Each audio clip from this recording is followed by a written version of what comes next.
கற்றது உலகளவாகவும் கல்லாதது கைமண்ணளவாகவும் இருக்கட்டும். So hello every one, எல்லாரும் எப்படி இருக்கீங்க? நல்லா இருக்கீங்களா? இனி நம்ம பேச போகிற டாபிக் என்ன அப்படின்னு பார்த்தீங்கன்னா, ஜமா மூவியோடைய ரிவ்யூ தான் வந்து பேச போகிறோம். இந்த மூவி நான் பார்த்ததுக்கான மெயின் ரீசன் என்ன அப்படின்னு பார்த்தீங்கன்னா, ட்ரெய்லர். ஸோ ட்ரெய்லர்லேருந்து ஒரு பர்டிகுலர் சீன் ஒன்று வந்து வந்திருக்கும். அது என்ன அப்படின்னு பார்த்தீங்கன்னா, ஹீரோ வந்து பொண்ணு பார்க்க போயிருப்பார். ஸோ பொண்ணு பார்க்க போன இடத்துல வந்து அந்த பர்டிகுலர் பொண்ணு கல்யாண பொண்ணு இருக்காங்க பார்த்தீங்களா, அந்த பொண்ணு வந்து சாரியை வந்து ஒழுங்காக கட்டிருக்க மாட்டாங்க. டக்குன்னு ஹீரோ என்ன பண்ணுவார்னா, அட எப்படியாமா சாரி கட்டுறது, இப்போ நான் எப்படி கட்டுறேன் பாரு அப்படின்னு சொல்லி அவரே வந்து அங்கே தாம்பூலத்தை வச்சுக்கிற சாரியை எடுத்து கட்டி இப்படிதாம்மா கட்டணும் அப்படின்னு சொல்லிட்டு காமிப்பாரு. அது வந்து பார்க்கறதுக்கு இது ரொம்ப வந்து டிஃப்ரெண்டாக இருந்தது. என்னடா இது இந்த மாதிரியா, எதுனால, சரி ஓகே பார்ப்போமே எப்படி இருக்கு அப்படின்னு சொல்லிட்டு அந்த மூவி நான் பார்க்கணும் அப்படின்னு சொல்லிட்டு ட்ரை பண்ணேன், பார்த்தேன்.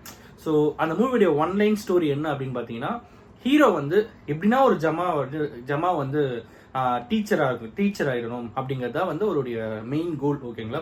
ஸோ அதுக்காக எந்த அளவுக்கு சாக்ரிஃபைஸ் பண்ணணுமோ அந்த அளவுக்கு அவர் வந்து சாக்ரிஃபைஸ் பண்றாரு. என்னுடைய கோல் இதுதான், இதை மட்டும்தான் நான் நோக்கி போக போறேன் அப்படிங்கிறது மட்டும்தான் அந்த ஹீரோடைய ஒரு கான்ஸ்டன்டான ஒரு ஆம்பிஷன் அப்படின்னு வச்சுக்கோமே. அது நடுவில் வந்து எத்தனை விஷயங்கள் வந்தாலும், எவ்வளவு பிளஸ் வந்தாலும், எவ்வளவு நெகட்டிவ் வந்தாலும், எதுவுமே எனக்கு வேணாம், எனக்கு அது மட்டும்தான் வேணும் அப்படின்னு சொல்லிட்டு போகிற ஒரு கேரக்டர் தான் வந்து ஹீரோவோட கேரக்டர். ஸோ மைண்ட் ப்ளோயிங் அந்த சீரியஸா சொல்றேன்.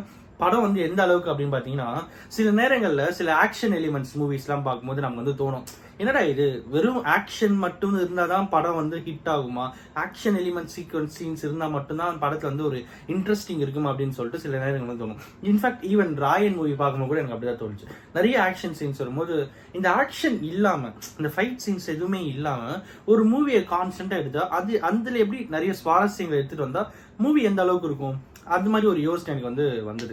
ஸோ இந்த மூவியை பார்க்கும்போது எனக்கு அது வந்து சாட்டிஸ்ஃபை பண்ணிடுச்சு அப்படின்னு சொல்லலாம். ஸோ அந்த அளவுக்கு ஒரு பிளசண்டான ஒரு சூப்பர்வான ஸ்டோரி அப்படின்னு சொல்லலாம். வில்லன் கேரக்டரில் ஹீரோயினோட அப்பா ஒருத்தர் பண்ணியிருப்பாரு. எனக்கு வந்து ஒரு பேர் வந்து தெரியல, பட் சத்தியமாக சொல்கிறேன், செம்ம கேரக்டருங்க. அவருடைய கேரக்டர் வந்து சூப்பராக போர்ட்ரேட் பண்ணியிருக்காங்க. அவர் ஒரு பக்கம் அவர் வந்து ஒரு பில்லராக நிற்கிறாரு, இன்னொரு பக்கம் வந்து ஹீரோவுடைய அவருடைய டெடிகேஷன்லாம் எனக்கு எந்த அளவுக்கு அப்படின்னு சொல்லிட்டு, இன்ஃபேக்ட் நான் யோசிக்கும் போது எப்படி யோசிச்சேன்னா, அவங்களுடைய நடை, உடை, பாவனை எல்லாமே வந்து அந்த மூவிக்காக வந்து அந்த அளவுக்கு மாற்றிருக்காரு. ஸோ ரொம்பவே வந்து நல்லா இருந்தது. ஸோ இந்த அளவுக்கு எஃபர்ட் போட்டு ஒருத்தர் வந்து ஆக்ட் பண்ணுறாங்க அப்படிங்கிறது வந்து நிஜமாவே வந்து சூப்பராக இருந்தது அப்படின்னு சொல்லலாம். எதனால அப்படின்னு பார்த்தீங்கன்னா, ஒரு சில சீன்ஸ்ல வந்து ஹீரோ வந்து திரௌபதி கேரக்டர்ல வருவார். ஓகேங்களா? விமனைஸ்டு கேரக்டர் வரும்போது அந்த பர்டிகுலர் சீன்ஸ் ரொம்பவே வந்து சூப்பராக இருந்தது. அதுக்கப்புறமா அவர் வந்து அந்த விமன் கேரக்டர் பண்ணி அந்த படத்துல அவர் வந்து அதே மாதிரியே வாழ ஆரம்பிச்சிருவார். ஸோ அது அந்த ஆக்டிங் ஸ்கில்ஸ் இருக்கு பார்த்தீங்களா, உண்மையாவே மைண்ட் ப்ளோயிங்காக இருந்தது. அந்த சக்சஸ் மீட்ல ஹீரோவை பார்க்குறேன், இவரா ஹீரோ, இவரெலாம் இருக்க வேற யாரோ இப்போ ஹீரோ, அந்த அளவுக்கு யோசிக்க ஆரம்பிச்சு. ரொம்பவே வந்து ஒரு சூப்பரான ஒரு மூவி அப்படின்னு சொல்லலாம். இந்த மூவியோட பிளஸ் என்ன அப்படின்னு ஃபர்ஸ்ட் வந்து பார்ப்போம். ஓகேங்களா? பிளஸ் என்ன அப்படின்னு பார்த்தீங்கன்னா, என்னை பொறுத்த வரைக்கும் வந்து மியூசிக். ஸோ அடுத்து முக்கியமான ப்ளஸ் என்ன அப்படின்னு பார்த்தீங்கன்னா காஸ்டியூம். அந்த காஸ்டியூம்லாம் வந்து செம்மையாக இருந்தது.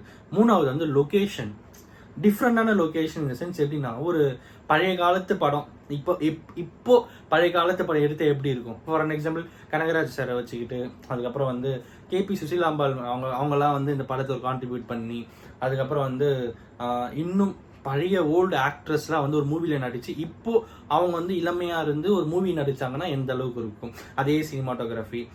இன்னும் சொல்ல போனா நம்ம 2K கிட்ஸ் வந்து அப்படியே தூக்கிட்டு போயிட்டு ஒரு 1960, 1970, 1980 உட்கார வச்சு, இதுதான்ப்பா இன்னைக்கு இருந்த சினிமா, இதுதான்டா சினிமா அப்படிங்கிற மாதிரி காமிச்சிருந்துருக்குமோ அந்த மாதிரி இருந்தது. அந்த பர்டிகுலர் கோரியோகிராஃபிலேருந்து, சினிமாட்டோகிராஃபிலேருந்து எல்லாமே வந்து சூப்பராக இருந்தது. லொக்கேஷன்லேருந்து, காஸ்டியூம்லேருந்து, அப்புறம் வந்து அவங்களுடைய வே ஆஃப் ஸ்பீக்கிங்கு, அப்புறம் வந்து அவங்களோட வே ஆஃப் ஆக்டிங்கு.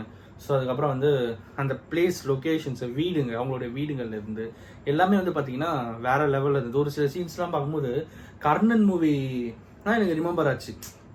அந்த அளவுக்கு ஓல்டு மூவியை வந்து எடுத்துகிட்டு வந்து ஒரு இன்னைக்கு இருக்கிற மாடர்ன் சினிமாவில் வைக்கிறதுலாம் வந்து இட் இஸ் இம்பாசிபிள் அப்படிங்கிறதெல்லாம் தாண்டி டேர் அட்டம்ப்டாக பண்ணார். ரொம்பவே வந்து நல்லா இருந்தது அப்படின்னே சொல்லலாம். ஸோ இது எல்லாமே வந்து அந்த பர்டிகுலர் மூவிஸோடைய ப்ளஸ் அப்படின்னு சொல்லலாம்.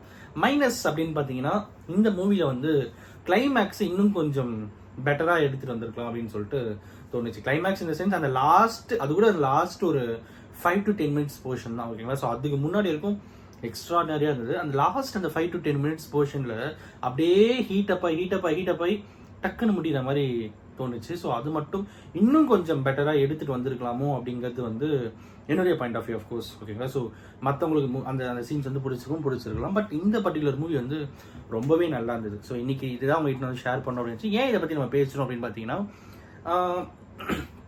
ஒரு சோஷியல் ரெஸ்பான்சிபிலிட்டி அப்படின்னு சொல்லலாம். எதனால அப்படின்னு பார்த்தீங்கன்னா, ஜமா அப்படிங்கிறதுனா என்னன்னு சொல்லிட்டு இவ்வளோ நாளாக எனக்கு தெரியாமல் இருந்தது. ஜமா அப்படின்னா ஒரு கிளப் அப்படின்னு சொல்லலாம். ஒரு குரூப் ஆஃப் ஆர்கனைஸ்டு பீப்புள்ஸோடைய ஒரு கிளப் அப்படிங்கிறது தான் வந்து ஜமா. ஓகேங்களா? ஸோ நான் வந்து கூகுளில் சர்ச் பண்ணும்போது எனக்கு அதுதான் ரிசல்ட் கிடச்சி.